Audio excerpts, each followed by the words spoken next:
One thing we talk about a lot is finding your passion, finding something that you really love. You want to be able to move through your career and have enthusiasm for it, not just at the beginning, but in the middle and the end of your career as well. And I don't know that a lot of people can say that. Welcome to the Power of PennWest. I'm your host, Dr. John Anderson, President of PennWest University. Whether you're a current student, a proud alum, or just curious about the PennWest community, welcome. Please stay tuned as we explore the stories, achievements, and experiences of the people who bring life to our campuses in California, Clarion, Edinburgh, and online. Welcome to the Power of PennWest podcast. College is more than just classes. It's about the experiences that shape you. That's why many donors choose to give back to the organizations that meant the most to them as students. With over 100 student clubs, organizations, and Greek life on each campus, there are so many ways to support the next generation of campus leaders. Many scholarship donors choose to give back to the groups that played a big role in their college experience, whether it was a fraternity, a club, or a leadership program. That's what makes Giving Day so special. It's about community, it's about legacy, and it's about making sure that students today have the same incredible experiences that shaped us. If a student club or organization had an impact on your life, now's your chance to pay it forward. Give early or join us on March 20th to help California, Clarion, or the Edinburgh campus community spring forward with the power of giving. To make your gift, visit the link in the show notes. Welcome to the Power of PennWest podcast as we return to our exciting stories after a refreshing spring break at our campuses. Today is all about STEM as we dig into the world of science, technology, engineering, and mathematics. STEM encompasses a range of academic disciplines and careers focused on understanding the natural world, developing new technologies, and solving complex problems. Our guests are part of the exciting field that fosters critical thinking, creativity, and problem-solving skills, essential for addressing the global challenges we face today, and that drive our innovation and economic growth. First, we have Dr. Andy Turner, a professor of biology, earth, and environmental science at PennWest Clarion campus. He has been conducting field research on northwestern Pennsylvania's lakes and streams for 25 years, and has long been involved in the restoration of local streams that were destroyed by acid mine drainage. Dr. Turner, thank you very much for joining us today. It's going to be fun. Next, we have Dr. Kimberly Woznack. She is a distinguished professor in the Chemistry and Physics Department at PennWest California. She is a passionate advocate for women in STEM and has served as the chair of the American Chemical Society's Women Chemists Committee. In addition to her academic and advocacy roles, Dr. Woznack is a mother of two and has shared her experiences in the book, Mom, the Chemistry Professor. Her work highlights the challenges and rewards of balancing motherhood with an academic career in chemistry. Dr. Woznack, thank you so much for joining us today. Yeah, I'm happy to be here. And third, we have one of our outstanding students, Morgan Wisner, who is majoring in actuarial science and mathematics at the Edinburgh campus. During her time at Edinburgh, she's excelled in the classroom and on the soccer field, earning PSAC West Player of the Week in her freshman season. She eventually joined the coaching staff as a student assistant, where she earned the Senior Leadership Award. After she passed her first actuarial science exam, she plans to join a financial solutions firm as an actuary. So welcome to the three of you. I look forward to digging into all things STEM. As we begin these conversations, it's so fun to hear a little bit of the background of each of the guests, how they picked their field of study, how they picked their career, and the events that led to that decision. So Dr. Turner, maybe we could start with you. Tell us your background a little bit. How did you end up studying lakes and streams and fish? Oh, geez, that's a fun one. Not one that I've thought about recently too much. I'll give it a shot. I grew up a farm kid. I grew up in a rural environment. So I had a lot of contact with the outdoors growing up. Wasn't a great high school student, I have to say.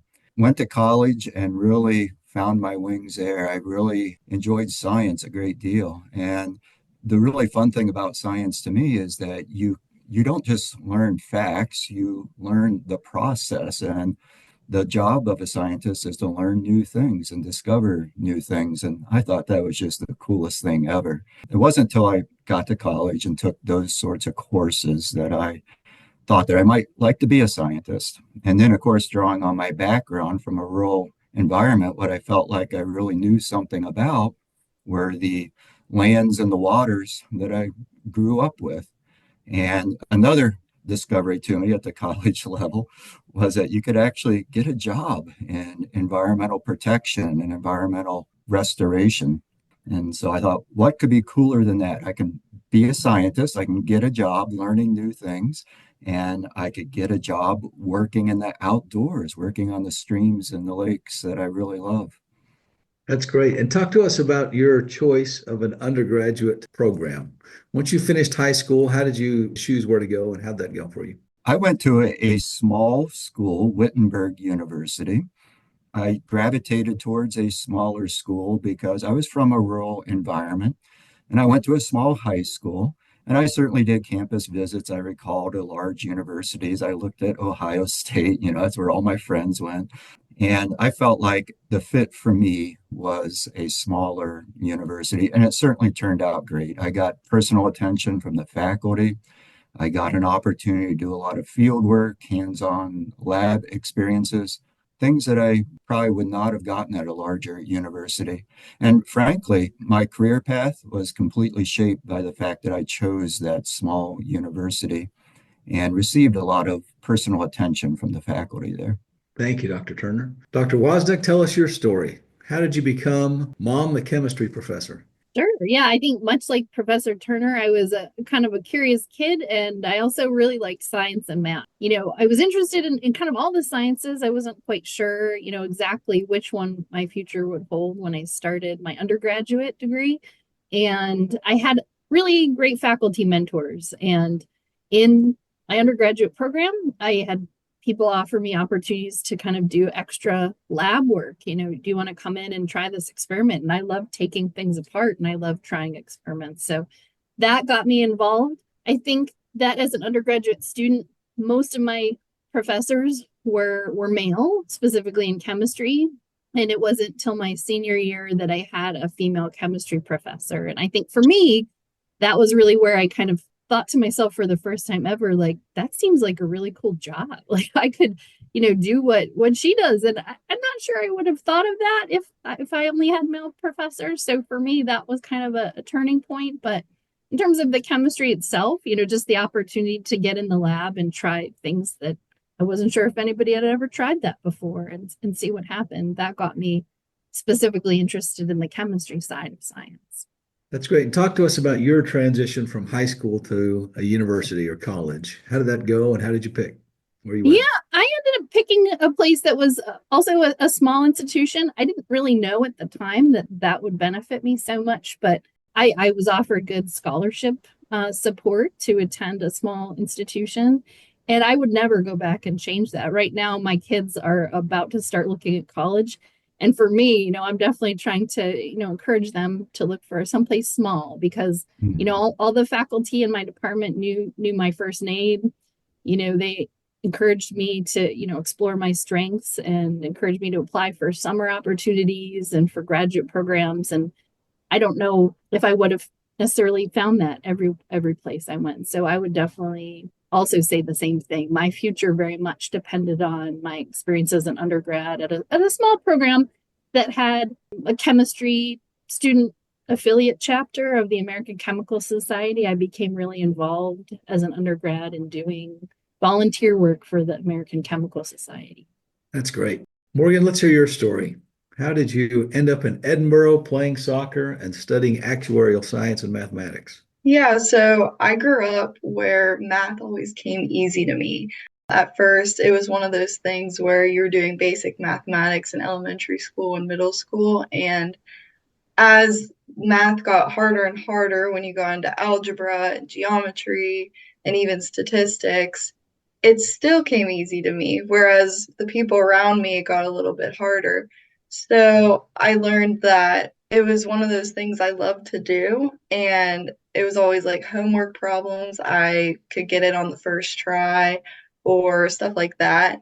And when I got to high school, I took a statistics class through like a college and high school program, and I really loved it. And the teacher told me like, oh, maybe you should teach statistics or something like that. And I was like, what else could I do that relates to that type of thing? So I did some research and I found out what actuarial science was. And it really got me interested in the insurance field and how they can pay out claims and how they save enough money if anyone has a premature death or anything like that. So I decided that's what I wanted to do. And that really narrowed down the universities that I had to pick from because not a lot of schools have actuarial science as an option. And then I also excelled on the soccer field in high school, so I wanted to play soccer as well. Edinburgh was just north of me where I lived, and I got to meet Coach Gary Kagiavis, and he was a great mentor and person that made me really want to go to Edinburgh. And I got to meet some of the professors there before I got to go. And yeah, that's how I chose Edinburgh, and it was a great experience. That's great. And it's impressive that you found out so early in your career what actuarial science is. You Yes. described it very well about the insurance industry and how you figure out how to pay out claims. If you were to describe to someone what that field is who had no idea, what is actuarial science?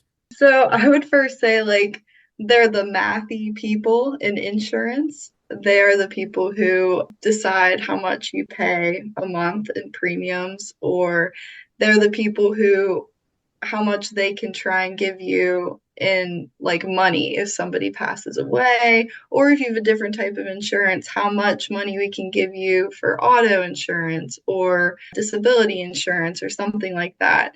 So I basically just say they're the numbers involved with how much you pay and how much you can get.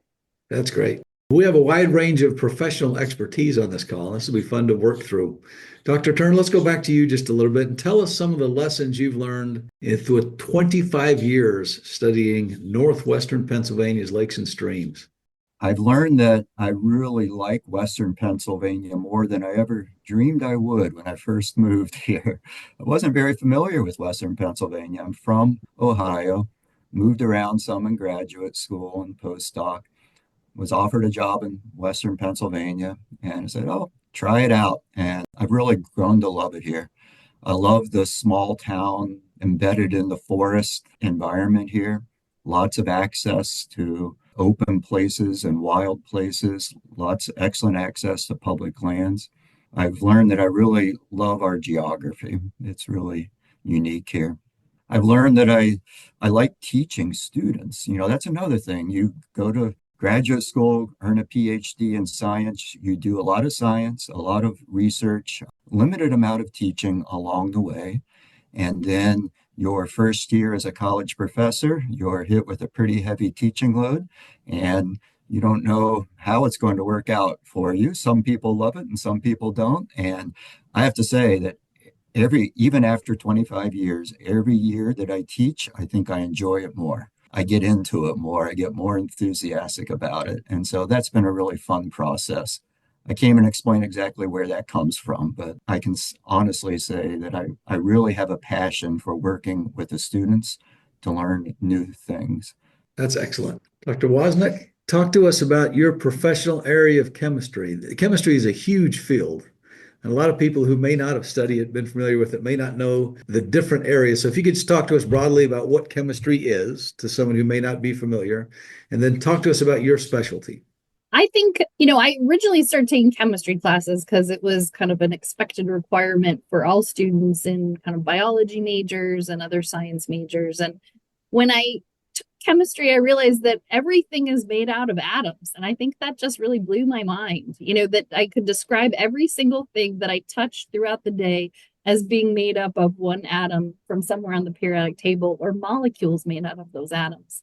So I think for me, that was the big turning point to realize all matter could be broken down into the same set of substances. And my field is inorganic chemistry, so not the organic chemistry with all the carbon and hydrogen compounds, but kind of all different substances made out of the rest of the elements on the periodic table. So as a undergraduate, I did a summer research project that looked at making some kind of hybrid materials made out of both polymers and some natural clay materials. And then when I went into graduate school, I ended up doing inorganic chemistry, but it kind of focused on chemical engineering, where we were making some materials out of semiconductors. So it's a little bit different, a little more focused on solids. A lot of people think about chemistry as beakers and bubbly solutions, but it applies to a lot of different engineering materials as well. That's excellent. Very good. Morgan, let's go to you next. Talk a little bit about your experience as a student athlete and balancing a very rigorous curriculum. We've got over 1,200 student athletes across all of PennWest, and all of them have significant demands in the classroom and significant demands on the field or on the court, wherever they're playing or swimming or diving, whatever they're doing. How did you balance that throughout your time as a student athlete? Time management was the biggest key to me balancing soccer and my math classes. Soccer was usually in the fall, and we got to go a couple weeks early, so I got to be able to get used to that schedule a little bit early before classes officially started. But, we had one practice a day during the season. We had to travel for games that sometimes would take up to 8 hours of your day. And time management, like anytime I wasn't playing soccer, I was doing homework or studying, but I also got to do homework on the bus or study on the bus or even just keep going with that. My math classes were very difficult managing with soccer, but my professors were great at hearing me out when I had to miss. And sometimes they would give me assignments early, or they would just give me a heads up when stuff would happen with homework being due or tests happening. And they were great with helping me out with my rigorous schedule with soccer. And then in the spring, it was a little bit lighter with soccer, so I was able to manage even better with my classes then too. That's great. We'll be right back after this message. At PennWest University, we're making college make sense again for people who maybe thought college wasn't the answer. We're making college practical with programs tied to in-demand jobs that prepare you for success right away. We're making college accessible by breaking down barriers and offering more choices. We're making college approachable with faculty who understand where you're coming from and help you get where you're going. At PennWest, we're making college valuable again for people just like you. Learn more at pennwest.edu. Let's take a step back for just a minute. Each of you have expertise in an area of STEM, but let's talk about STEM in general. There are so many complex challenges that happen across the country, throughout the world right now. How does choosing a STEM education help prepare you for things outside of STEM? How does it give you critical thinking skills, problem-solving skills that you can apply to lots of areas of life? Dr. Turner, you want to take a stab at that one? Well, sure. I think you kind of scooped me, though, with talking about developing critical thinking skills and problem solving skills. Those are skills that are universally needed to whatever your job might end up being. And so, STEM teaches us how to collect data and analyze data and reach conclusions and apply those conclusions to whatever problem it is we're trying to solve. It teaches us how to separate good data from not so good data. That's the critical thinking skills. That's a really important skill that we try to develop in our students. And these are skills that are universally applicable regardless of what sort of job, what sort of career you might find yourself in. Very good. Dr. Woznack, do you have anything to add to that? I echo the sentiment, our students in a hands-on kind of laboratory or fieldwork environments, need to kind of step back and say, what information do I have? What data do I have to work with? What question am I trying to answer? And what resources do I have to help me approach solving that problem?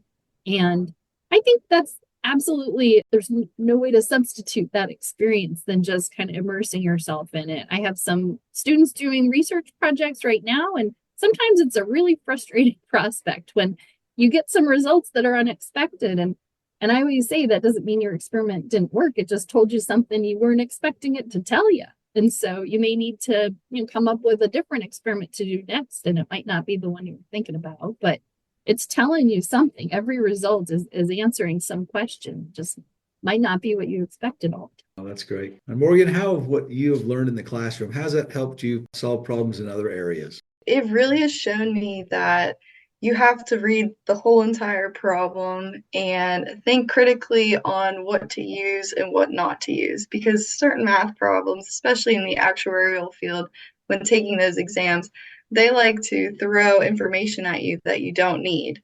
But then asking whatever they ask, you have to think critically about what is needed and what other steps you need to solve that problem. So my classes in the math field at Edinburgh really have taught me how to think critically and include everything I need and don't need in every problem. Oh, that's great. So, along your journey, I'm sure you've been influenced by many different people. To our two good faculty here on the call, can you think back to the time when you were an undergraduate student? Maybe you weren't sure if you were doing well in a particular class or weren't going to be successful in heading a specific direction. Can you think of people who you had a conversation with or learned from in a classroom environment that shaped your ability to view your likelihood of success? Dr. Woznack, do you have some people like that you'd like to mention? Yeah, definitely. I had a couple of faculty members as an undergraduate. Dr. Bill Vining was my first inorganic chemistry professor, and then Dr. Susan Young became our inorganic professor. And I think they were the ones who really challenged me to apply for opportunities I might not have pictured myself, to kind of give me the first opportunity to really identify myself as I'm a scientist. And I enjoyed doing the same thing for our undergrads here. They come into our program and identify themselves as like a student or a major in this or that. But when they can kind of turn around and if they go out to do something in the public and say like, oh, I'm a chemist, to a third grader learning about science for the first time, our students say to themselves, I'm a chemist. So, that opportunity to have that life transition it's a really exciting time. I think that's why I love being a faculty member, because I get to watch our students do that all the time and kind of fondly remember my experience going through that. The life transition from being, a kind of a student perceived as a novice to someone who's now an expert in something is just a great thing to be a part of. That's great. Dr. Turner? I think that's a really important step when you can look at someone who's a role model and think, I could do that. That's a huge step in your life. And for me, I had an undergraduate professor who was a stream ecologist, Dr. Horton Hobbs. He was actually an expert in crayfish. And he was a taxonomist, but he did a lot of ecological studies in streams as well. So why am I an aquatic ecologist today and not a forest ecologist? I love forests too. It was Dr. Hobbs, I got, drawn into that path. I think it's important for us to remember as college professors, we might not always realize, the influences that we have. Dr. Hobbs probably didn't realize that he was shaping my life at that time, but looking back, he certainly did. That's excellent. Morgan, who are those people who have influenced you in your journey? The people that influenced me are actually both at Edinburgh, Dr. Sylvester and Dr. Kilburn, who specifically taught statistics and the actuarial side classes at Edinburgh. And Dr. Kilburn actually, he pushed me into taking the actuarial exam again and again. Because at one time I was thinking about stopping, because at that point I did fail it twice. But he guided me and helped me out with rethinking about it. And he's like, just try another time. And I eventually passed it the third time. So it was pretty awesome, the support I got from him and the guidance he gave me to help specifically with that exam. Oh, that's excellent. It's so fun to think about those few conversations, few interactions with some specific people that have the chance to change your trajectory. And this may be one of those moments for you. Tell us now the advice you would give to a 17 or 18-year-old who may be graduating from high school, trying to figure out what they want to do with the rest of their life. All of a sudden, the real world is going to hit them in the face, and they'll have to spend time paying rent and buying food and car insurance and all the rest of it. What advice would you give to that student? Dr. Turner? Well, it's funny that you asked that, because I have a pair of 16-year-olds, twins, sons, that I'm giving advice to right now. We just started the college visit process, so I'm neck deep in this. I guess one thing we talk about a lot is finding your passion, finding something that you really love, You want to be able to move through your career and have enthusiasm for it, not just at the beginning, but in the middle and the end of your career as well. And I don't know that a lot of people can say that. I've told them, don't worry about the salary. I think they get pressure from other places. They hear people saying, well, how much does this field pay? Or how much does this field pay? And I think that's poor advice. In my personal opinion, find your passion, find what it is that gets you out of bed in the morning, get you fired up, and tap into that. These are hard professions. If you really want to be excellent, you have to be willing to work really hard for a long period of time. It's not a sprint, it's a distance race, and it's a really hard, long race. And so you better be able to tap into something that really keeps you highly motivated. I think that for me, at least, salary doesn't even come close to motivating me to do the kind of work that you have to do to be excellent. You better find something deeper.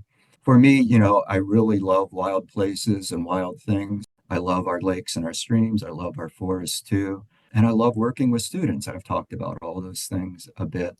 So the opportunity to work with students in protection and restoration of our lakes and our streams and our forest, that's what gets me out of bed and keeps me going. Not everyone's going to have the same passions, but when choosing a career path, I think it's important to figure out what your passions are. I also tell my kids, don't be in a huge rush to make up your mind. Again, they're getting external pressures. And I think when you're that age, you don't necessarily have the breadth of experience yet to make the best choice for you. And so don't be afraid to take a little bit of time, gain more experiences, try some different things, and see what really turns you on there. That's excellent advice. Dr. Wozniak?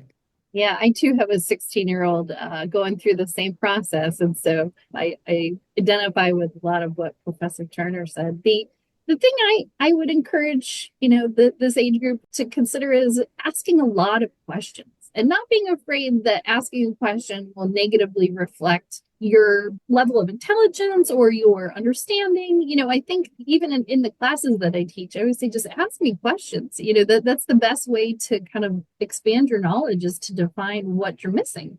And so asking questions, I think, goes back to my innate curiosity as someone who loves science. It's just wanting to know how things work or why they work a certain way. And so asking questions about all parts of life, not just in the laboratory or the classroom, but asking those same questions about your future. And, what could I do with a degree in chemistry? A lot of our students come and they're interested in science, but they might not know what chemists would do in the outside world in terms of careers and things like that. Especially kind of first generation college students might not know what chemists do. But I always say, wherever there are any companies producing products, there are scientists and most often chemists involved with the development of those products and those materials and all aspects of consumer products even that people don't consider. So asking questions, I think, is really key, and not being afraid to ask. I love that. I often think about the world of chemistry. And, when all of us get up in the morning and we brush our teeth, when you put hairspray on or whatever you do to get ready for the day, or makeup or deodorant, all of that is chemistry. Absolutely. And perfectly curtailed to the usable area. And I think it's so interesting to push people beyond just saying we do these things, run these routines. How is it created? How is it developed? And how did it become of use? And how can we learn that process to help us solve other problems? Thank you very much for sharing that. Yeah. Morgan, let's go to you. And you're a little closer in age to those people who we're talking about. What advice would you give to yourself 4 or 5 years ago, now that you've got the wisdom of the university experience? First of all, I think the advice Dr. Turner and Dr. Woznack gave, totally went through that, asked a lot of questions, found my passion. To add to that, I think going with those, trying new things, especially if it's out of your comfort zone, would be a great thing to do. When I was in that age of 16, I had no clue. I was good at math, but I was trying new things. I shadowed an engineer. I shadowed someone in the medical field. I wanted to just see everything. I wanted those questions answered. And I figured out that when I shadowed someone in insurance, it was what I wanted to do. And I wanted to continue that passion. So definitely trying new things is something I would tell myself maybe to do even more than I did when I was 16, to go see more things. But yes, that would be the advice I would give. That's excellent. Well, it's been so enjoyable to spend time with the three of you talking about the passions that you found, the way you've been able to live those out, especially Morgan, planning your next 40 years of life and setting yourself up for success in the actuarial field. I really appreciate you joining today. Is there anything that you wished we would have talked about but haven't yet covered? Anything you'd like to share with the campus community about your area or you, your journey? Dr. Turner?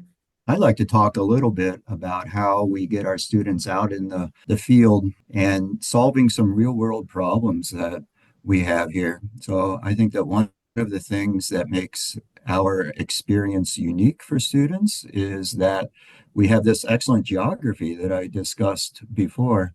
And that geography allows us to give our students a lot of hands-on experience. So we get our students in the environmental sciences, fisheries, and wildlife. Our students are outdoors doing field labs on a regular basis.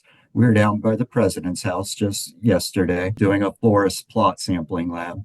And those labs, they move beyond just learning methods.